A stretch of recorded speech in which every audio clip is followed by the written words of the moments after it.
பிஸ்மில்லாஹிர்ரஹ்மானிர்ரஹீம். அளவற்ற அருளாளனும் நிகரற்ற அன்புடையவனுமாகிய அல்லாவின் பேரருளால் ஆரம்பம் செய்கின்றேன்.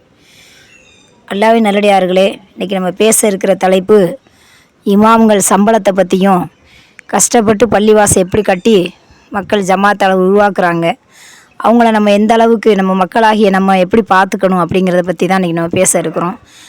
அல்லாவின் நல்லடியார்களே, ஒரு பள்ளி உருவாகிறது சாதாரண விஷயம் இல்லை. கஷ்டப்பட்டு செலவிட்டு எல்லா இடத்துலையும் நம்ம ஓரளவுக்கு காசுகளை வாங்கி சொந்த செலவுலையும் கட்டுவாங்க அல்லது வசூல் பண்ணியும் கட்டுவாங்க. இந்த மாதிரி சூழ்நிலையில் எல்லாரும் மக்கள் தொழுவ வருவாங்க, பள்ளியை அலங்கரிக்கணும் அப்படிங்கிறதான் இமாமுக்கு, ஜமாத் தலைவர்களுக்கு எல்லாத்துக்கும் ஆசையாக இருக்கும். அது என்றைக்கு நம்ம அதில் அல்ஹம்துலில்லாஹ் நிறைவாக்கி வச்சுக்கணும். அல்லாவுடைய பள்ளி நிரம்பி வழிகிற அளவுக்கு தொழுகணும். அல்லாவின் நல்லடியார்களே, பள்ளியை தொழுகை மூலமாக தான் நம்ம அலங்கரிக்கணும். லைட்டு வெளிச்சத்தை விட மக்களுடைய தொழுகை வெளிச்சம்தான் அதிகமாக இருக்கணும். அல்லாவின் நல்லடியார்களே, அந்த இடத்துல மலாய்க்கத்துமார்கள் நீங்கள் கேட்கக்கூடிய அத்தனை துவாவையும் ஹபுல் செய்வதற்கு இறங்கிடுறாங்க.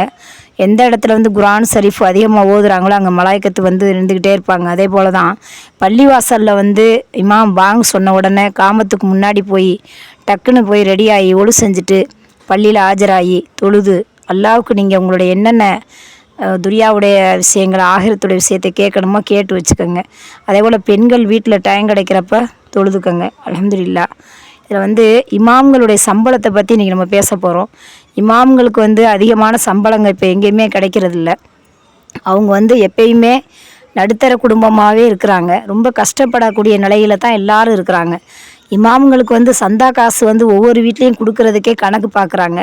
இன்றைக்கி ஒரு மீன் கறி வாங்கி சாப்பிட்டாலும் சரியாக போச்சு, அல்லது ஒரு ட்ரெஸ் எடுத்தாலும் நம்ம வீட்டு செலவு பண்ணுறதுக்கே ஒரு நாளைக்கு 300 இல்லாமல் குறைஞ்சது 300 வேணும். அப்போ இந்த காலத்தில் அப்போலாம் 100 1000 மாறி, இப்போ 1000 100 மாறி, அந்த மாதிரி ஆகிப்போச்சு. அப்போ இந்த மாதிரி சூழ்நிலை இமாம்களுடைய குடும்பங்கள் எதை வச்சு சாப்பிடுவாங்க? மாத வருமானம் நம்மளுக்கு நம்ம அவங்களுக்காக கொடுக்கக்கூடிய வருமானத்தை வச்சு தான் அவங்க சாப்பிடணும். ஜமாத்தார்களும் பள்ளிக்கு கரண்ட் பில் கட்டணும், பள்ளியோட நிர்வாகத்தை குறைநிறைய சரி செய்யணும், பிலால் பார்த்துக்கணும், பிலால் அவங்க இருப்பாங்க அவங்களையும் பார்த்துக்கணும். இந்த மாதிரி சூழ்நிலையில் நம்ம மக்களாக இருக்கக்கூடிய நம்ம என்ன செய்யணும்? நம்ம ஊர் பள்ளி எந்த இடத்துல பள்ளி இருக்கோ அந்த நிர்வாகத்தில் பொறுப்பாக இருக்கிறவங்களும், இல்லை சுற்று வட்டாரத்தில் உள்ள ஜமாத் தலைக்கட்டில் உள்ளவங்களும் என்ன செய்யணும்? அல்லாஹ்வுடைய இல்லத்துக்காக செலவிடுறதுக்கு முன்னாடி வரணும். அது ஓரளவுக்கு ஜமாத்தார்களே சரி கட்டிக்கிட்டாலும் நம்ம இந்த மாத சந்தான்னு சொல்லி வசூல் பண்ணி இமாம்கள் கொடுப்பாங்க சில இடங்களில். அந்த டயத்தில் கணக்கு பார்க்கக்கூடியது அல்லாஹ்வின் நல்லடியார்களே, கணக்கு பார்த்துறாதீங்க.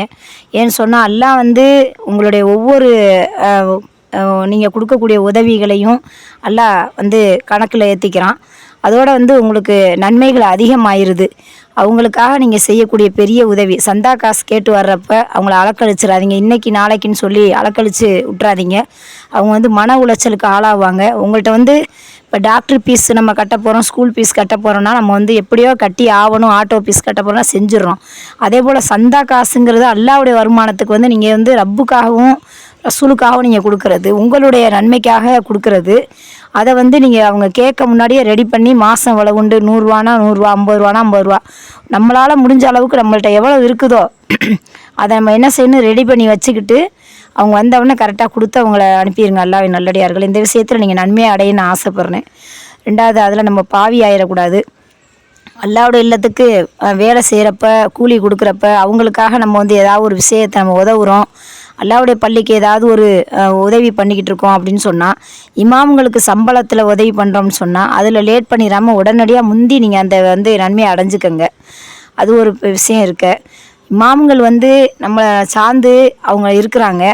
அவங்களுக்கு உண்டான உணவுகளையும் பார்த்து நம்ம கொடுக்கணும். இமாம் தானே எதை கொடுத்தாலும் சாப்பிட்ருவாங்க அப்படின்னு நினைக்காத அளவுக்கு அவங்க நம்ம குடும்பத்தில் ஒருத்தவங்க அப்படிங்கிறதையும் நம்ம மனசில் வச்சு நம்மளோட சகோதரனுக்கு நம்ம எப்படி சாப்பாடு வைப்போம், கண்ணியப்படுத்துவோம் இல்லையா? நம்மளால் இருக்கிற உணவுகளே கொஞ்சம் நல்ல உணவுகளாக அவங்களுக்கு பார்த்து கண்ணியப்படுத்தி நம்ம கொடுக்கணும்.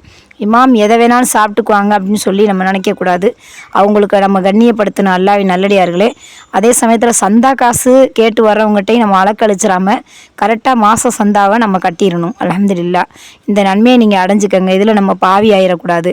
அதே போல் சம்பள வருமானம் பார்த்திங்கன்னா நம்ம கொடுக்குற காசை வச்சு தான் அவங்களுக்கு மாத சம்பளம், அவங்க மனைவி மக்களுக்கு, அவங்க தாய் பிள்ளைகளுக்கு அவங்க போதுமானதை ஆக்கிக்கணும். இப்போ மிஞ்சி மிஞ்சி போனால் 12,000 ரூபா கூட தாண்டறதில்ல. ஹாஃபில்களுக்கு தான் பர்மனெண்ட்டாக ஒரே இடத்துல தொழு வைக்கிறவங்களுக்கு தான் கொஞ்சம் காசு. ஆனால் இமாம்களுக்கெல்லாம் வந்து பார்த்திங்கன்னா கம்மியான சம்பளத்திலே பத்தாத வருமானத்திலே பிள்ளைகளை வந்து இன்றைக்கி ரொம்ப கஷ்டப்பட்டு கொண்டு போகிறாங்க. அதையும் ஏன் பொறுமையோட சபுரா போகிறாங்கன்னா, அல்லாவுக்காக நம்ம வந்து அல்லாஹ்வுடைய விஷயத்தில் கணக்கு பார்க்கக்கூடாது, அல்ஹம்துலில்லாஹ் அப்படின்னு சொல்லிட்டு அவங்க அல்லாட்டே முறையால்லாம் எனக்கு இருக்கிறது போதுமானதை ஆக்கிக்கிறேன்னு சொல்லிட்டு அவங்க இருக்கிறத வச்சு அட்ஜஸ்ட் பண்ணிக்கிறாங்க. இருந்தாலும் அவங்க குடும்பத்தில் போய் பார்த்திங்கன்னா ரொம்ப கஷ்டமாக இருக்கும். வந்து பற்றாக்குறையாகவே தான் குடும்பம் தள்ளுவாங்க. அதெல்லாம் வந்து ஒவ்வொருத்தருடைய அனுபவத்தில் நான் சொல்கிறேன், கண்கூடாக நம்ம பார்த்துருக்குறோம். அதனால் அல்லாஹ்வின் நல்லடியார்களே, இந்த விஷயத்தில் நீங்கள் ஜாக்கிரதையாக இருந்துக்கங்க. மாத சந்தா வந்து அவங்களுக்கு கரெக்டாக போய் கிடைக்கிற மாதிரியும், சம்பள வருமானத்தை அவங்களுக்கு வந்து உயர்வுபடுத்தி கொடுங்க. அரசாங்கத்துலேயும் அவங்களுக்காக இன்னும் வந்து அந்த உதவி செய்யணும். யாராருக்கெல்லாம் உதவி செஞ்சுக்கிட்டு இருக்கிற நம்ம அரசாங்கம் நம்மளுடைய இமாம்களுக்கும் உதவி செஞ்சு சலுகை கொடுக்கணும். எத்தனையோ இடங்களில் வந்து இமாம்கள் தங்கிறது கூட வீடு இல்லாமல் கஷ்டப்பட்டுக்கிட்டு இருக்காங்க. எவ்வளோ இமாம்கள் வந்து வீடு கூட இல்லாமல் கஷ்டப்பட்டு அவங்களே வாடகை கொடுக்குற சூழ்நிலையெல்லாம் உருவாகுது. அந்த மாதிரி ஒரு விஷயம் நடந்துடாமல் நம்மளை நம்பி நம்மளோட இருக்கிறவங்கள நம்மளை சார்ந்தவங்களாக நீங்கள் பார்த்து, உங்களை சகோதரனாக பார்த்து அவங்களுக்கு என்னென்ன சலுகைகள் செய்யணுமோ அத்தனையும் செய்யுங்க அல்லாஹ்வின் நல்லடியார்களே. அப்புறம் வந்து இன்ஷா அல்லாஹ் ஒவ்வொரு மனிதரும் பள்ளியில் போய் தொழுது பள்ளியை அலங்கரிச்சுக்கங்க.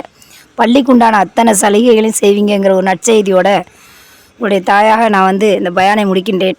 அஸ்ஸலாமு அலைக்கும் வரஹ்மத்துல்லாஹி வபரகாத்துஹு. நூருல் இஸ்லாம் சேனலுடன் இணைந்திருங்கள். இன்ஷா அல்லாஹ் தொடரும்.